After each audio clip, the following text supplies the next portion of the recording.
Welcome back to episode 11 of my Age of Wonders 3 strategy series, specifically my 2-unit challenge series, where it's these 2 units started at level 1 at the start of the game versus 5 allied AI Emperor opponents. Last few turns have been excellent. Last episode I barely survived a necromancer battle around here. Where is that? Where's that cave? Yeah, like right here.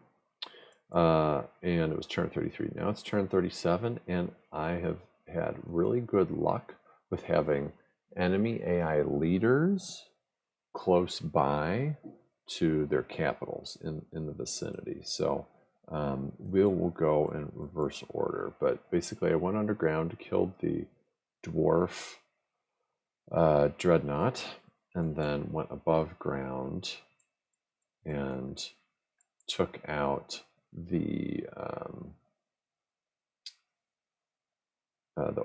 Orc Archdruid, which is a race class I was not worried about at all. But we can work backwards, see some of the stuff. So took out those units, took out these units on the border, very easy. Rialto, took them out.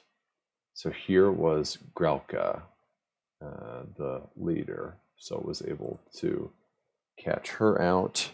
So I'll briefly show this, but I was able to really catch them by surprise. They had not had their troops massed, and having floating and flying abilities makes it quite easy to do.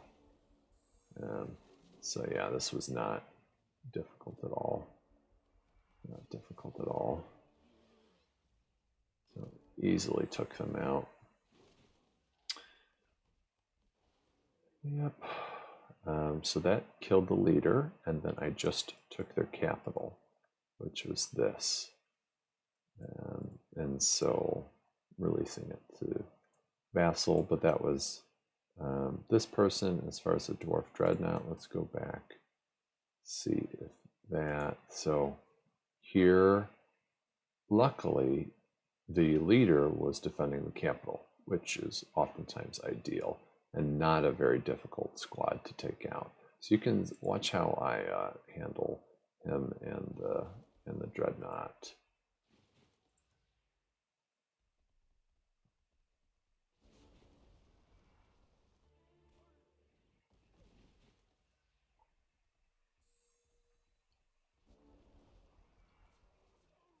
So I got last stand on both. I phase up, he floats up. Let's slow this down a bit. Let's slow this down a bit.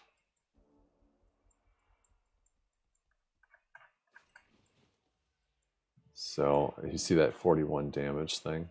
All right. Got up there. So they're just churning into him. Big damage with that Demolisher armor piercing, and added shock damage.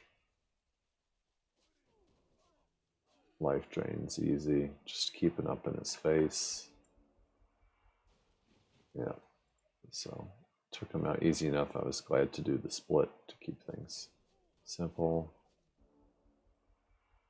I'm going to do some healing cheese. Yeah, the rest is simple. So not too difficult. Is there anything? Yeah, small battle there. Cannon. So again, I was able to trebuchets. So it's turn 37. They don't have a lot of their T4s out yet, right? Yeah, little squad there. Saw that already. Yeah, a little bit of Yellow's troops there. Yep. So it's been pretty good, and this Death March has been proving to be really useful at helping me really move fast. Let's get up to speed on items. Most of this stuff is the same. Regeneration regenerates health. That's at the start. That's wonderful if you're spamming Death March. Make up all the HP. We also got, you know, the 20 points of heal there. This is useful versus ranged units and dreadnoughts and stuff like that. If it's not going to be like the lifesteal tireless mechanic, then it's great to have projectile reflection to really punish them for doing the ranged attacks. But between the 15 here and the 20 helps with between turn healing, and this for the happiness modifier as well. And you know, 95 health, 19 and 13. So lots of good defense on them. Rocking this bard skill. A lot of this is the same. Yeah, a lot of this is the same. So, but I have some shock and fire protection stuff, more projectile reflection, more torso stuff, because this is a crappy one I picked up. Yeah, additional floating boots. So I have one of each of these for dealing with machines, one of each for healing, one of each for additional healing, but primarily happiness boost, HP bump to take Tara to 90 to 95 health, projectile reflection shields for both, and then making a bunch of these to be able to swap these out to help boost up the invulnerabilities, because I want to get this to 100 so that they can't do the smiting prayer bolt stuff, and want to bump this up so that their divine vengeance on the shrines of smiting that I may encounter won't be as much of a bother.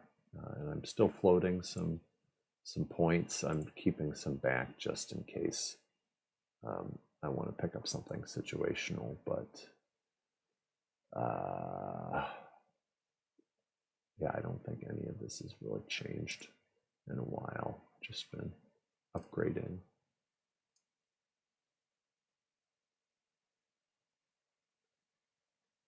Yep.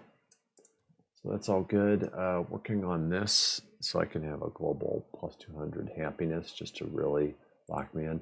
I did spot this. So Theocrat has been moving here to here and coming around this way, which, you know, hopefully their leader isn't too far this way, because I prefer their leader staying near the capital, but it's good to kind of know where they are. You know, I've been able to hold all of this. I was able to clear out independent spawners, so I haven't had most of my capitals and stuff. I had one up here that was captured, but by and large, most of my stuff has stayed up, which has really been useful. I'm starting to get some good mana cushion here,